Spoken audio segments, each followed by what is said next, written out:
when you get served, if anything about the way you approach that ball mentally or some part of your technique changes because of how you're served, that you're at a disadvantage, that you don't quite cue in. Or when people get a free ball in the middle of a crazy rally and they go, and they like exhale and they kind of almost melt into the pass, that is a change in your best technique. So today, guys, this is the Better at Beach Volleyball podcast, where we talk about everything that has to do with becoming a better player, coach, student of the game of beach volleyball.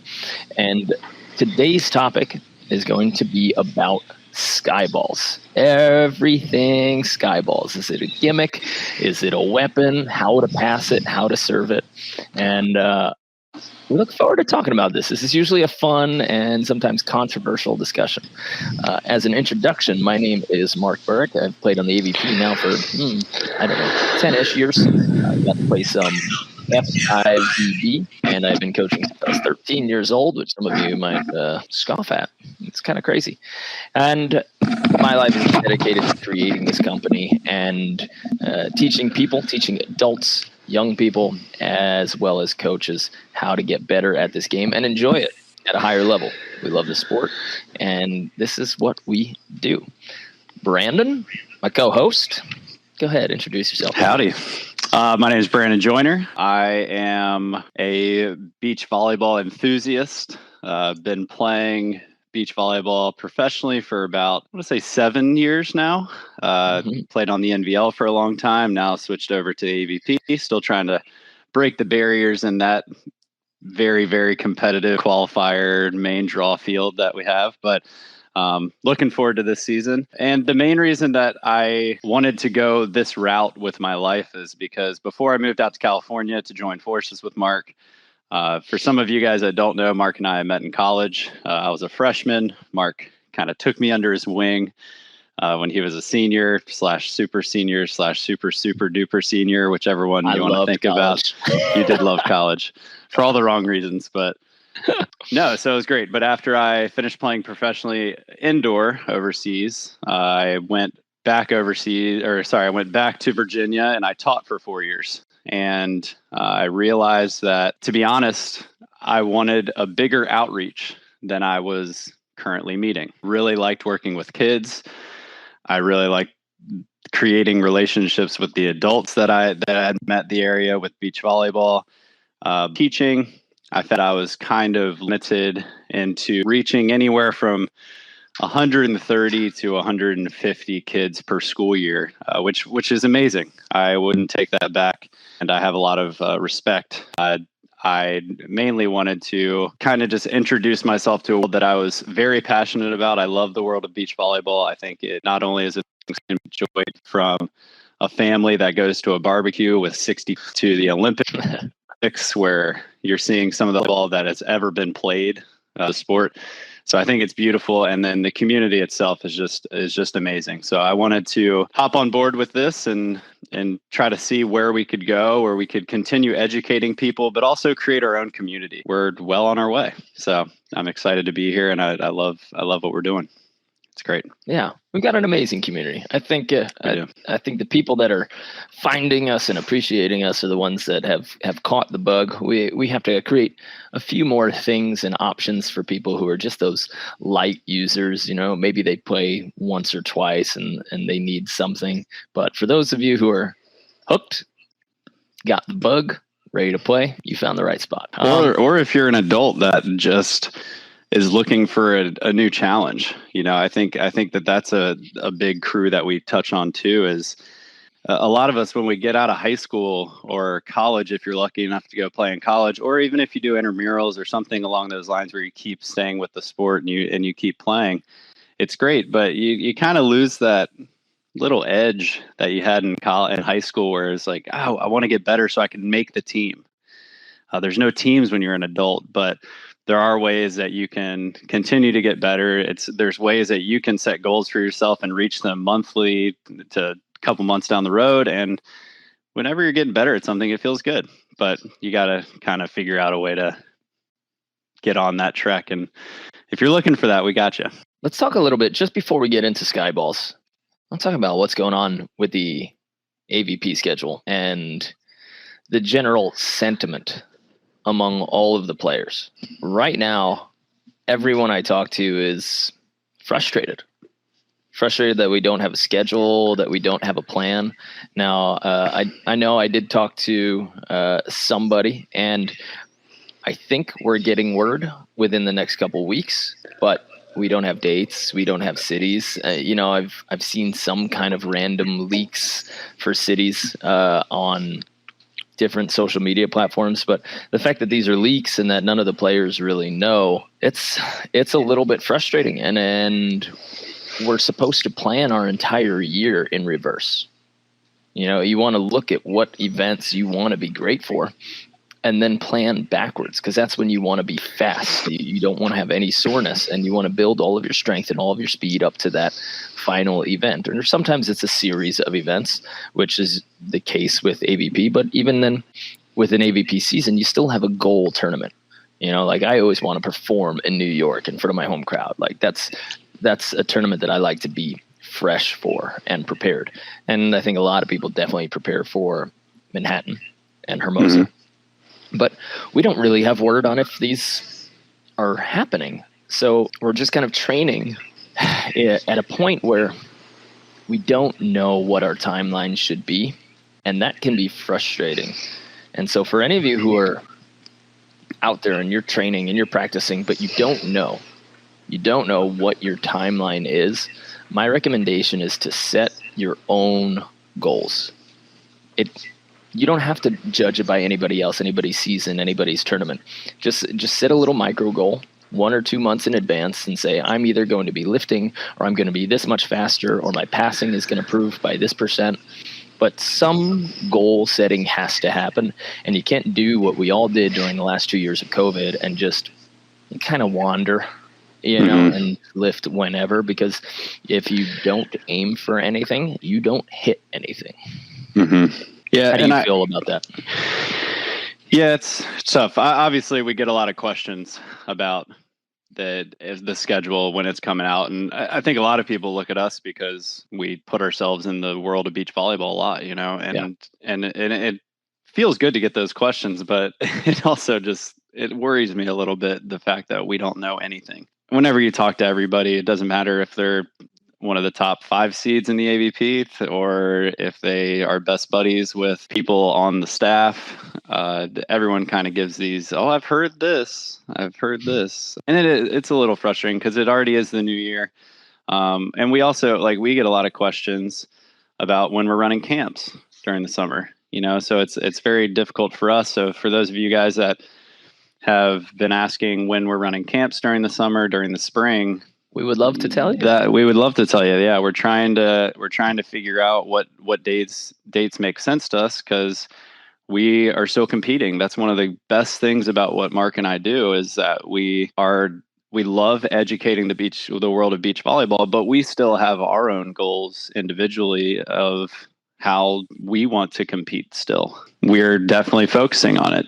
Whenever I think about, we talked to Logan 2 weeks ago when you were driving cross country, and even somebody that comes to mind who I don't think people would normally think of this person as doing it, but Taylor Crabb, the year COVID hit, it kind of looked like both of those guys just wanted to play as much volleyball as they could. And I think that's something that you can do right now. I fell victim of it last summer and the summer before, of only training for AVP tournaments. And I think that we're kind of at the point where people need to rethink that planning.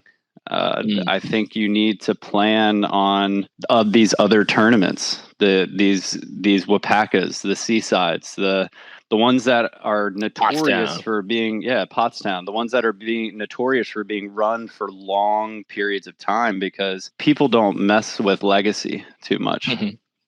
And if you're looking for high level tournaments, I would say start there. And one of my goals this year is I want to play in anywhere from 12 to 16 tournaments. which is probably triple, if not double, of what I did last year or the year before.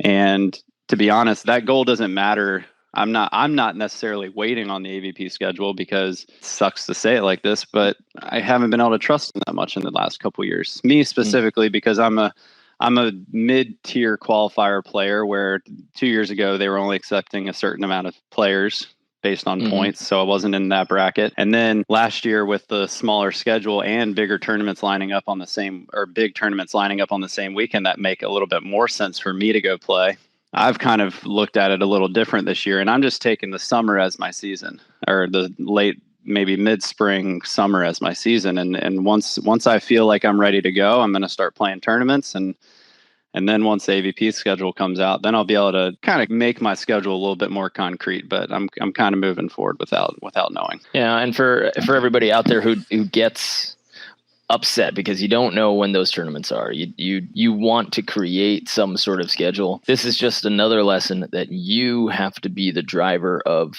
you. You have to take a look at your dates. You have to take a look at your weeks. You have to take a look at the days in your week and say, when am I lifting? How does this lifting get me into my macro goal? And then just whether you have an AVP tournament or not, you bumping up your attacking percentage by 15%, 10%, that has nothing to do with whether an AVP tournament exists or not. You have to set those little goals and go ahead and reach them on your own timeline, and stop comparing and stop waiting for everybody else to put it out in front of you. So it's frustrating, but you have to adapt. You have to overcome. And one of the things that we've been developing in the background is our beach volleyball. It might just turn into an all-around volleyball, a performance journal. And what we've included in this is a stat keeping section, the most important stats for beach volleyball, and a very easy way to keep them. That's going to be included. A pre-practice goal setting, where you're prompted with questions so that you know what you're working on for that practice. A post-practice, how well you focused, how well you executed. A daily energy assessment that asks you what you ate, how long you slept, and where your energy levels were, so that at every moment you can be keeping track of what you're doing and how it relates to your goals. And you can really see objectively how well you're doing. So this is something that I've been wanting to come out with for like 3 or 4 years, because it also starts to track what you do against different teams. It creates leading questions and prompts to say, what's your game plan against these two people? What do you expect will happen from that game plan? Like, why are you serving their left side middle? Then it asks you at the end, why did your game plan work? Did you get the expected results? Did you stick to the game plan? So this performance journal is still in the making. I'm very excited about it, but it asks all the questions of a player that a good coach would ask. What's your game plan? How are you going to execute it? What do you think is going to happen? And then afterwards, it assesses that so that you can grow as a player. So if any coaches or any players out there are looking to get this performance journal, I want to know if that excites you. If you want to be able to keep your own stats and track your goals, if you want to be able to know how you sleep and how you eat and what effect that plays on you. Because I'm very excited about this journal, but it might just because it comes from me and, you know, what I need to track and what I've been tracking through the years and the things that I haven't. So for everybody out there who is interested in that performance journal, I want you to just comment the crap out of this this podcast on our YouTube channel. And if you want, shoot me an email at support@betteratbeach.com, and maybe we can see if we can give you a sneak peek or get you one of the very first copies. And I want to make these physical prints. We can make them e-prints, but I want to make them physical books so that people have something to carry to every training and every lifting session, and then just fill out before they go to bed so that you can track yourself as a true athlete. So let's talk about it. Cool. Brandon, do you think a skyball is more of a gimmick or a weapon?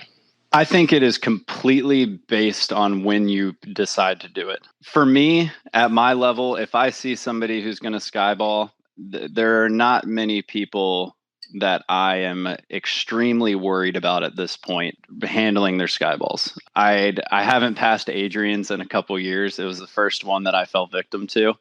But even like some people that I think of when I think of good Skyballs are obviously you. I think of Jeff Samuels. I think he has a pretty solid Skyball, and that almost ends it a little bit. You know, there's not a whole lot of people out there that worry me.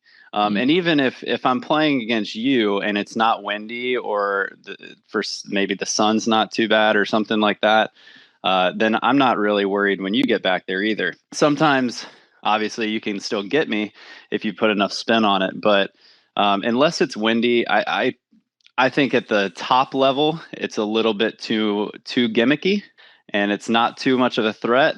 But if it's windy and you have the ability to put that ball up in the air for a while and create a lot of spin and get it moving, then it can certainly be a weapon. I like it. Yeah. Want to hear my opinion? I do. Absolute weapon.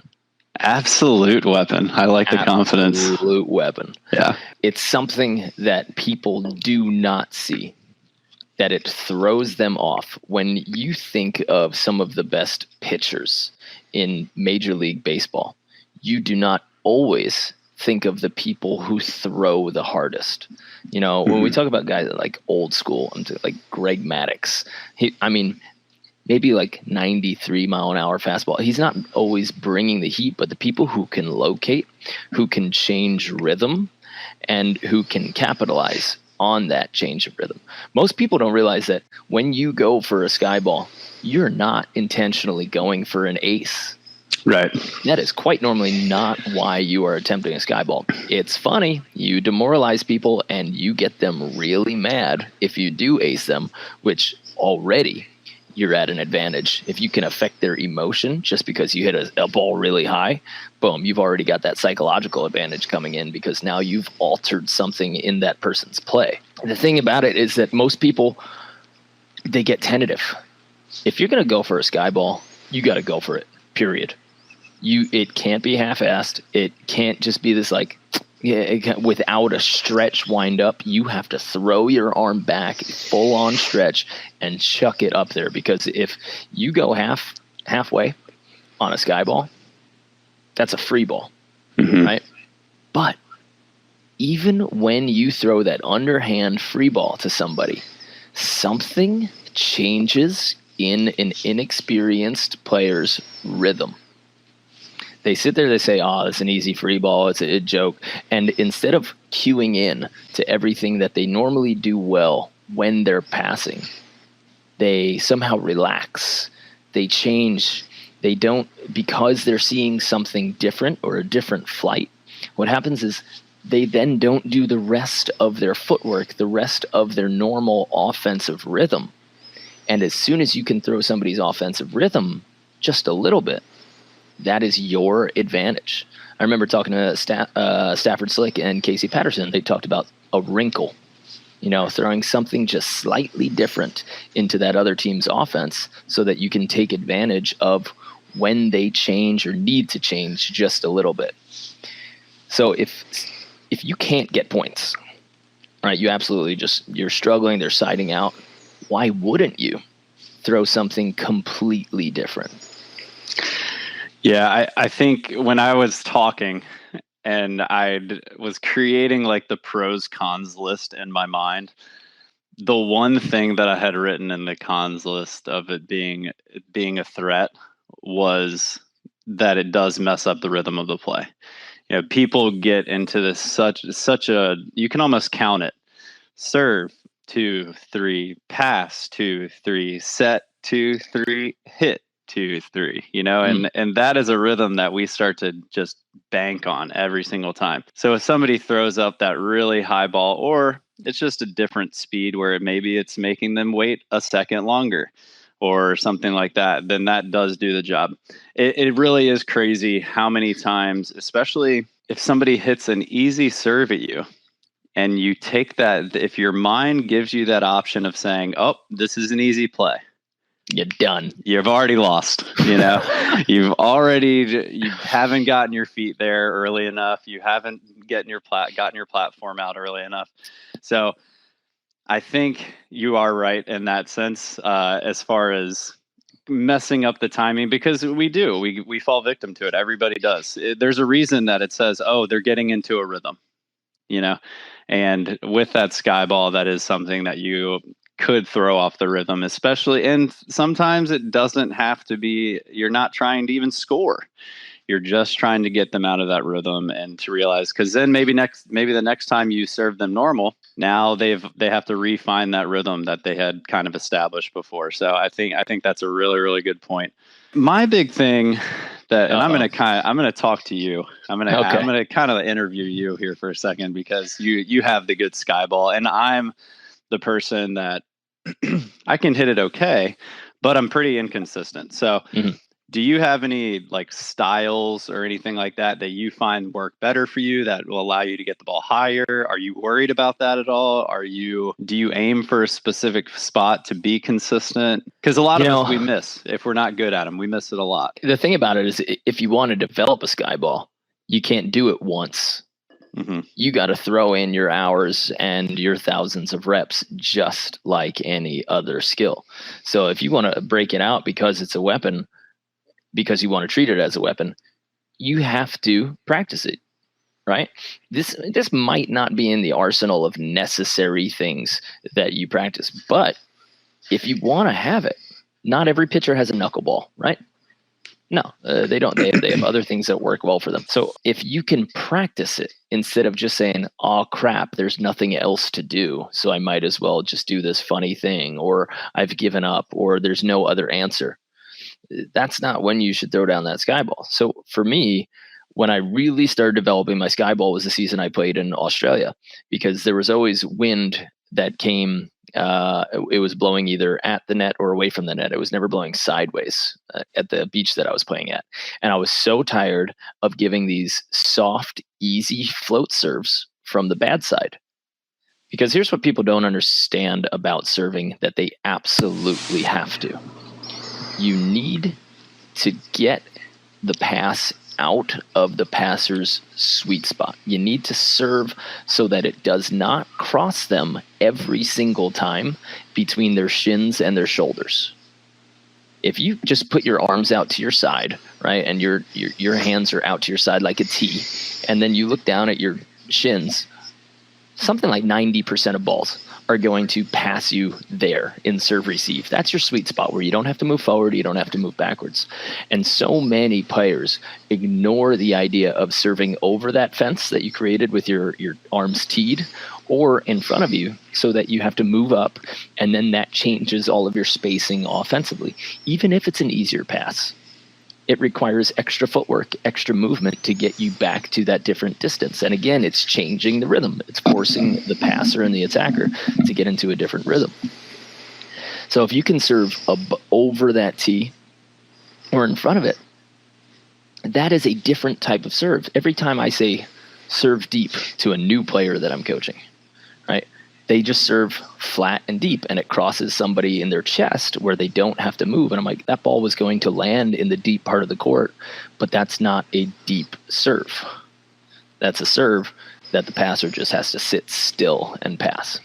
So all of this comes back to say that I got tired of giving people really easy serves from the bad side, because when you serve with the wind, the ball doesn't float as much. You can't hit it as hard, and you have less overpasses because that player is protected by the wind. They can pass tight and the ball will be blown back. So I started pushing players back, but I didn't think that was enough. So then I just said, all right, you know what?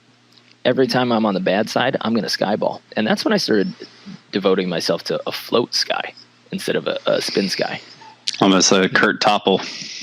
Yeah, a little Kurt Topple. I think somebody's got to correct me if I'm wrong, but maybe St. John did it when they had the clock, when they were playing with the time clock in the AVP, and they just slapped it up without any of the spin that like Adrian uses or I or Jeff uses anymore. But to be able to push them back and change that rhythm so drastically and make them move around the court instead of giving them something that crosses their sweet spot. That holds so much value. So I started doing it then, but I was doing it every single day. I mean, I was practicing 4 or 5 hours a day in Australia, and I got so comfortable feeling how fast the wind was, how high I could put it and it still go in. But it wasn't on accident. I said, this is what I'm going to be doing from the bad side so that I can have something different that players don't see. And it's not designed, again, it's not designed to be an ace. It's designed to be a wrinkle in the offensive rhythm. So that's when it started. But then now I serve heavily with spin into the wind. If there's wind blowing from one side of the court, I have a forehand skyball, I have a backhand skyball, and I really like to make that thing move. So when you say forehand or backhand, can you just explain that a little bit more? Yeah. So there's a skyball where if you put your hand in front of you in a karate chop position, like you're karate chopping the table in front of you, that ball will go off of the back of your hand if you're looking at it. So that means that if that ball's in front of me, I'm going to hit this ball barely on the left side of the ball, coming up under it and hitting the left side of the ball. That's going to make the ball go to my right or the back of my hand. So that's one way, and that's the way that most people see people skyball. But I also, I don't know if it was from like a tennis background, because I played tennis as a kid, so I got comfortable with that forehand swing. If I put my hand in that karate chop position again, I also have a serve where I hit the right side of the ball, and so the ball goes to my left. So when I'm at the service line, I face sideways. I don't face the court. I face sideways, and I can either hit a backhand ball or a forehand ball. And if I want to hit that spin, so the top of the ball is going into the wind, and that's going to make it cut back into the court. So I judge whether I should go for a skyball with my forehand or my backhand by what side the wind is on. Okay. And that plays a lot. And I think I can hit both equally as high. I'm as comfortable on both sides because I've practiced both sides equally. And I do think that there is a little bit more spin, maybe, with my backhand. That's cool. So you have your hand completely open, because I've also seen some people that almost go with like we call it the remote control dig, when we're talking about underhand defense. Yeah. I see a lot of people who look like they're using a remote control, if you guys can visualize that at home. But do you think there's a benefit between having that little platform? Because when you make the remote control, you have a little bit of a space where you can hit that ball, but I'm not sure about consistency wise.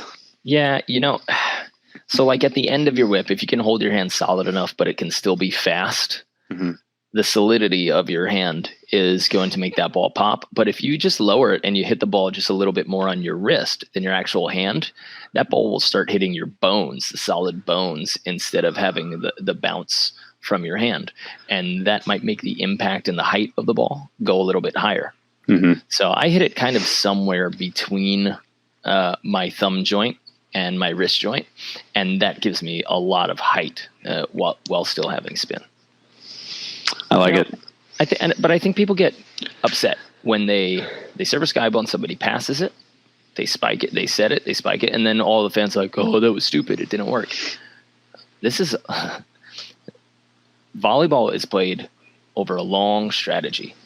It is not one individual point at a time.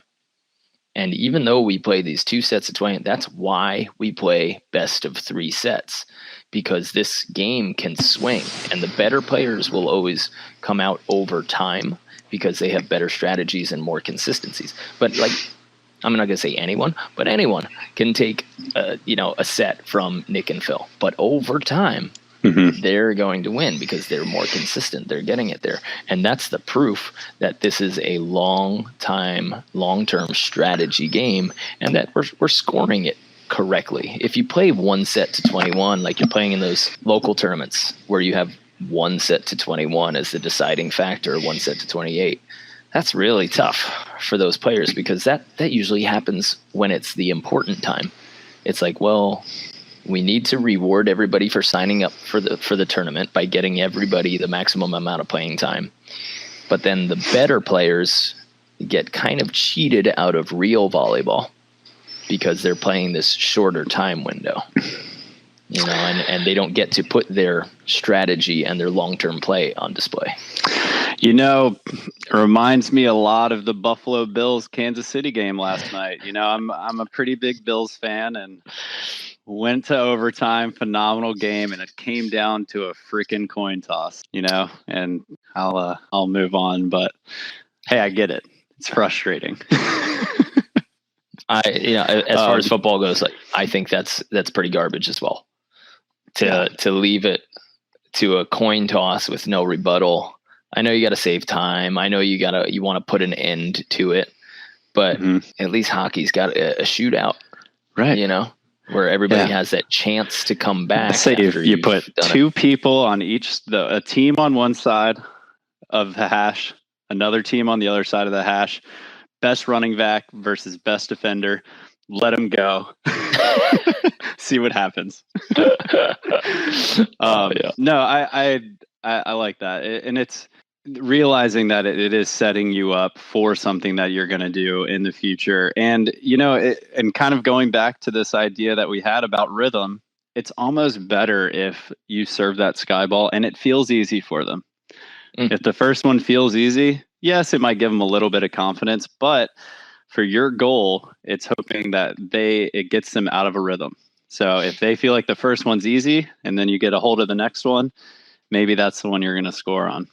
So it's so hard to explain that to people, to explain that when you get served, if anything about the way you approach that ball mentally or some part of your technique changes because of how you're served, that you're at a disadvantage, that you don't quite cue in. Or when people get a free ball in the middle of a crazy rally and they go, and they exhale and they kind of almost melt into the pass, that is a change in your best technique. And as soon as you allow that to happen, as soon as you turn off that sense of importance and urgency with every touch, you're doomed. You have to stay in the fight. This is Muhammad Ali. He was the one who introduced this to the world with the rope-a-dope. Right? He just was getting knocked out and then getting hit and getting hit and getting hit. And then the other guy got super, super confident and pretty much exhausted himself. It's a little bit different in boxing because you're not going to exhaust somebody in a beach volleyball court, but having that confidence go into them when, all right, it's an easy free ball. Now something sloppy happens, but you're cued in mentally. That is what's going to win and lose tournaments. Those little moments that sometimes are referred to as a lack of focus. If you lose that focus for that instant, for all of you players out there who are training and you think, this is easy, you need to stop that immediately. You need to train yourself to be a warrior and be in every moment knowing that somebody is coming after you, and you cannot fall asleep for 1 point. Yeah, I talk a lot about especially we work with a lot of adults. So adults have already reached a level of athleticism that it's pretty normal for an adult to find how athletic they are by the time they're 25, moving on to 30. Obviously, there are ways to become more athletic. There are things you can do to help yourself out. But I think adults, we tend to rely more on touch than we do technique. And that's it. That's if you've never been coached. If you're teaching yourself, we rely on our athleticism and our touch. And what I mean by touch is instead of having a really solid base when you're passing and creating an angle with your platform, you're allowing your feet to not be in the correct spot, and you're just kind of swinging your arms and getting it to go to the correct area. Yes, when the pass goes to the right spot, it's a great feeling. It looks good. It feels good. But I've had the same conversation with a lot of adults because we're really good at using touch when we're not tired. But when we start getting tired throughout a match, that's when our touch starts to go away a little bit because it requires our athleticism. And as we start to get tired, our athleticism goes down a little bit, whether it's jumping higher, whether it's moving faster, whatever it is, it definitely goes down. But technique is something that you can hold on to for an entire match if you train yourself to do it. And that's more of a mental battle. And for me specifically, I've realized that if I can maintain my technique throughout a match, my athleticism will follow. The adrenaline will start pumping after I make a really good pass. But if I start relying on touch, or kind of bringing it full circle with what you've been talking about with the Skyball and any serving, is that if I start off a match being like, okay, whatever, I don't care how I do it, I just need to get this pass to the target or the setter spot on the court. Yes, I'm going to start off the game passing just as well as I normally do. But once I start to get tired, I'm going to forget a step. I'm going to forget to lock my core in. I'm going to forget to get my platform out early. And if we continue to rely on that touch or that athleticism instead of technique, then that's what sets you up for those, oh my gosh, I can't believe I just shanked the easiest serve of the game. We've all been there. You can't tell me you haven't. It really pointed the way that you're able to, just by keeping the bit longer, is the point, a threat other than a gimmick. But when it becomes a time after time after time. And I mean, it can be a gimmick, fans do love it. People love it. And I think they love it because to do something different that everybody else does that seems like it should be out of control. But if you've got experience, it's not out of control. You can pop that thing super high and you can put it in 8-9 times out of 10 if you've got the practice to do it. But it's crazy and it's wild if you've never tried it before and then you do it. Like when you see Phil Skyball on match point on stadium court, it's like, we know that you've done this like 7 times, Right. So it's not crazy. Goofy foot approach jump serve right to the sideline at 70 miles per hour. I think that ways with the Skyball is I think it does appeal to the fans. And if you can get the fans on your side, if you win the crowd, you win your freedom. I think that's a good statement. I forget when we were there, we had you skyballing. It was just single time you guys went back to serve. Not only was it, which obviously now the crowd's on your side, but you hit it. And if it goes in, great. They're like, all right, he loses a point just to make us happy. So now you go up and hit every time you get a block. They're gonna be like, that's the guy who skyballed for us. And now you got a bunch of people rooting for you. And you do get the extra high fives. Sometimes it depends. Like, are you out there for fun? Are you out there for the win? Or do you play better when there are fans watching? Now, you don't want to rely on attendance at your matches to perform. But if you want to get people coming and watching your match, you throw up a couple early Skyballs and people will just look from across the beach and be like, what the hell is going on over there? And you'll get a nice crowd. And we can't lie. It's fun to play in front of a crowd.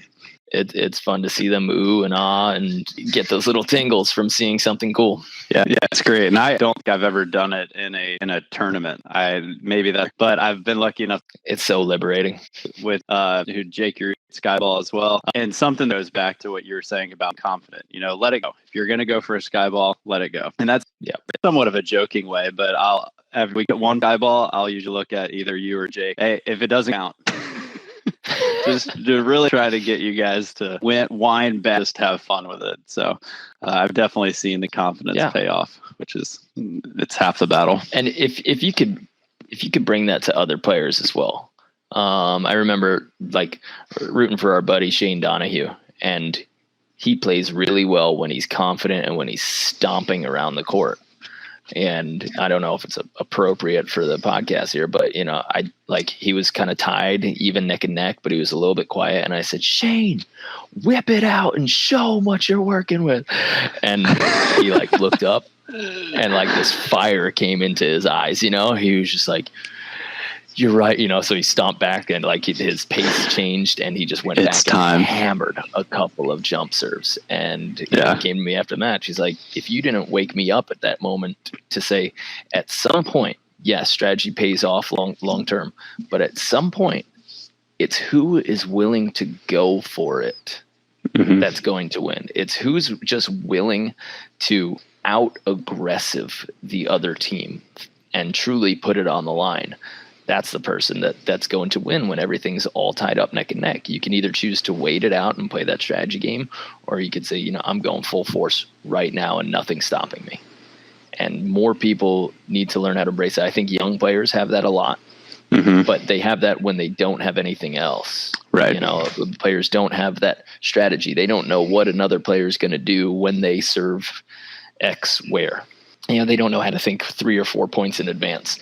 So young players, young guys will go out and from 0-0, they'll just start hammering serves, really, because that's the only thing they have. But if you they know they're not going to get tired. Yeah.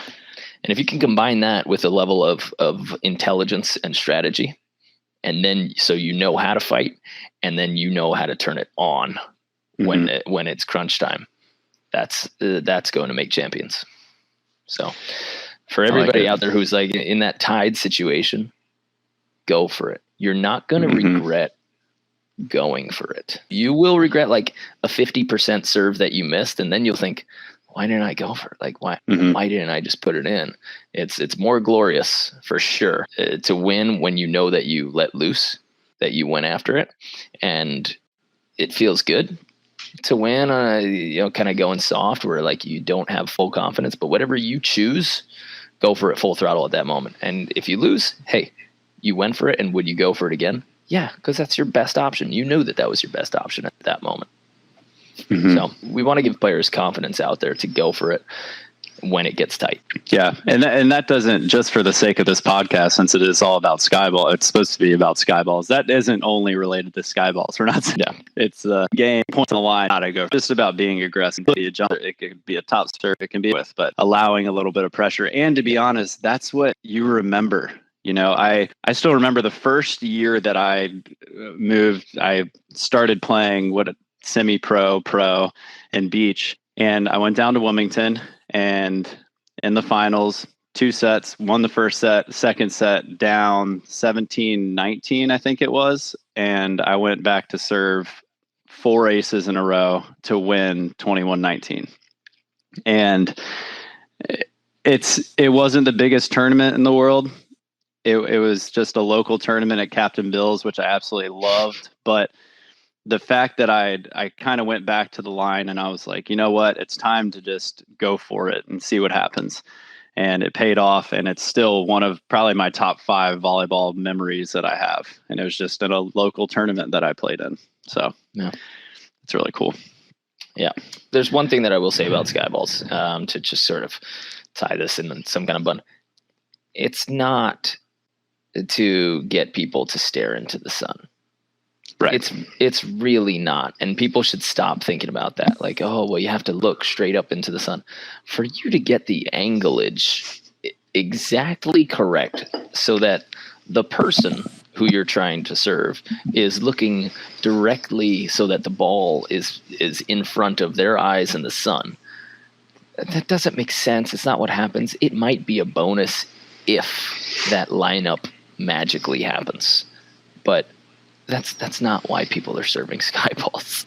It's because it's coming down, it's moving fast. The higher you hit it up, the harder and faster it comes down, and it's at a different angle with a different spin and a different trajectory than everything else that person has passed. So it's trying to knock people out of their rhythm by showing them a ball that they have not seen, maybe ever, or definitely infrequently. So let's get out of the Skyballs and get into the sun type deal. Yeah, the sun's not that big. One of the biggest things out there, but it's not that big. Yeah, and for our thousands of listeners, I'm going to just share a quick little tip that was taught to me when I think I was just starting to play, but it was from Hudson and Hudson Bates, head coach at Ohio State University. At Ohio State, yeah. Smart Good bud, guy. long time. But he told me if you're a passer that has trouble with Skyballs, most likely the reason you're having trouble is when you pass it, you're probably feeling that ball hit your fingers a lot or your thumbs. If you find yourself having that problem, then it has to do with where you're tracking the ball to. And Hudson gave me a good cue is to imagine that you're lining up the Skyball to pass it on your shoulders. You should be able to find your platform a little bit easier. So that's my tip of the day. Nice. Yeah. Nice. And if you guys want to try some Skyballs, we do have a video on YouTube. Just go ahead and search Skyball Better at Beach. It should show up. And if it doesn't, check like 2 or 3 pages in and make sure you click on ours so the algorithm works in our favor. But we do have a video on how to Skyball. So go ahead and you can look at that for some advice. And I show you the float sky, and we show you the forehand and the backhand. But, go for it. Have some fun with it. The sport is fun. It should be. And this can be a weapon for you, and a nice little option to throw a little kink into the other player's offense. So go for a Skyball. We need to see some more creative things happening in beach volleyball. The last 5 years have been incredible for creativity in terms of blocking schemes, defensive schemes, jump setting, option offense. And Adrian coming onto the World Tour was huge for getting the conversation started of what is this Skyball. Mm-hmm. And I think people can really appreciate a player like his creativity and originality, and the sport welcomes that. And if you're a coach out there and you know that you have a creative player, give them opportunities to explore that. Get them disciplined into certain techniques, but maybe not necessarily always the same style. See if you can allow them some time during practice to have fun, to make silly, crazy plays. See what they can do. See if they want to throw it into a game. The sport should be fun, and if you create the discipline first and you give them the principles, then they can operate around that. And that's where the sport progresses and we get some evolution of the game. Yeah, and it's just fun to watch. It really is. Yeah. It just makes it more fun to watch. Yeah. You ready for some questions? Are we good? Let's just give a couple announcements for camps. So, guys, right now, of course, you can sign up for any one of our courses. We have passing course, we have a setting course, we have an attacking, an arm swing course. All of these are recorded courses that you can take on betteratbeach.com. Just go to betteratbeach.com/store. If you want a sick shirt just like this, go to betteratbeach.com/shop and check out some of our swag. We have a camp coming up April 3rd to 10th in Florida. We are planning on more camps. The sooner you get on our email list, the better it is for you. And you can get on our email list just by going to betteratbeach.com. And what happens when you get onto our email list, we send you a free drill book. It's got 36 essential drills for beach volleyball right off the bat. And then we send you a free lesson every week. Every week, we send you a free volleyball video lesson, article, something that you can really use to get better. And so that you know that it's a constant reminder of things coming there. So if you want to take part in a camp, the April one is sold out, but we might have some extra room if you're on our waiting list. It's just we have to hire coaches in accordance with how many players we have. So if we don't have the number of players who are willing to commit, then we're not going to hire another coach to come out or train another coach, which is even more important. And clinics. We have a number of clinics coming up. We have one coming up in Santa Monica. We have one coming up in Ozark. We will be in New York in March or April. Salt Lake City. We'll be in San Francisco this weekend. And if you want us to come to you and run a clinic for your facility, your team, a group of friends, all we need is a minimum 12 players committed for a full day, which is 3 2.5-hour sessions, and it's $225 for the day per player. So if you can get 12 players to commit for 7.5 hours of training in one day, we can get at least one coach there, and then we can build upon that. And that means that, if you have a court in your backyard and you've got 12 players who want to get a full hardcore day of training in, give us a call or email at support@betteratbeach.com, or you could fill out the form on betteratbeach.com/clinics. And what's really people have been snapping up lately is our 50-plus practice plans for beach volleyball. So if you guys head to betteratbeach.com/practice plans, a lot of people have been enjoying our full 2-hour laid out practice plans. A lot of them have videos of the drills so that you don't have to translate it from the written version. You actually just see what the video looks like. You can show it to your players, show it to your buddies, and say, let's do this one. And it's not just drills, but it's minute-to-minute practice plans. So we have all of that. And if you don't want any of that, just keep listening to our free podcast and checking out our YouTube channel and checking out our Instagram. And we will keep on providing some beach volleyball knowledge. I like it. Yeah. It's good.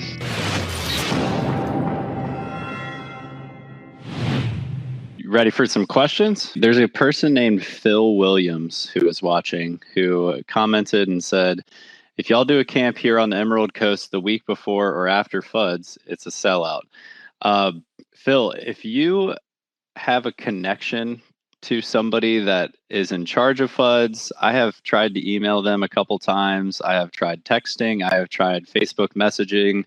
We would love to come to FUDs, whether we run a weekend camp the week before, or if we want to kind of roll it into the first couple of days. I know there's not a lot of not tournaments on the first, I think, Monday and Tuesday. Mm-hmm. But we would absolutely love to come there. Mark and I plan on playing again this year. So yeah, if you have anybody that I could reach out to directly, or if you happen to be in charge of something that I could set up with you, that would be great. You can just email me at brandon@betteratbeach.com. Nice. Not sure if you're still on, Phil, but maybe I can reach out to you somehow. Yeah. Somebody wants us to do Southern Ohio again. We will be in Grand Sands, I believe, in March. So if you head to betterbeach.com/clinics, you could probably see our Grand Sands clinic will be up there. So we are coming to Cincinnati, aka Loveland, Ohio. All right. Questions? Okay. When are you coming to Europe? I kind of want to go for St. Patrick's Day to Dublin. That wouldn't be a volleyball trip necessarily, but it would be cool to get a facility or a beach somewhere in Ireland and just say some hi to some volleyball bros. Yeah, that would be fun. Yeah. Yeah, I think with Europe, we plan on taking this thing worldwide when traveling, and getting people to different continents is not a headache where you get frustrated trying to figure out what you can and cannot do. So once the world starts to open back up a little bit more and people are allowed to travel a little bit freer, we plan on doing that. Got to come to Scandinavia. I mean, we were there. Yeah, we both played pro in Sweden. I played pro in Norway. Yeah. Yes. I spent a little bit of time in Finland. Yeah, we'll come back home. I would love to come back. One of our buddies, Kyle Friend, had a birthday last week and got tagged in our team photo from that year, and it just brought back a lot of really good memories. So I would love to come back to Stockholm or anywhere in Sweden and run Oslo something. That would be amazing. Shout out to Oslo Volley. Shout out to Vingåkers Volleyball Club in Sweden. Tierp. Oh man. Yeah. Good times. Good times playing indoor. Amazing. Yeah. All right. I think, cool. I think that's it, guys. Cool. So thank you guys for stopping in. If you guys have any questions, DM us. Send an email to support@betteratbeach.com. Comment, join our Facebook group, Volley Chat Get Better at Beach Volleyball. And just, hop in the conversation. And if you ever want to come to a camp, clinic, do an online course, or be a part of our online coaching program, where we can coach you through your entire season and every skill and every match and every practice, then you can find all of that right on our website, betterbeach.com. Aside from that, you and me have practice in 1 hour, Brandon. Let's do it. I'll see you out there. Standing game all day. Let's go. My legs are already shot from our workout this morning. So just in case if you guys wanted to know how much Mark and I hang out, we've already worked out this morning. Now we get to hang out on the podcast. Now we're going to go practice. So if we don't get sick of each other or volleyball, then neither will you. All right, guys, have a great day. Thanks for joining, and we will see you next time. We're back Wednesday. All right. See you guys.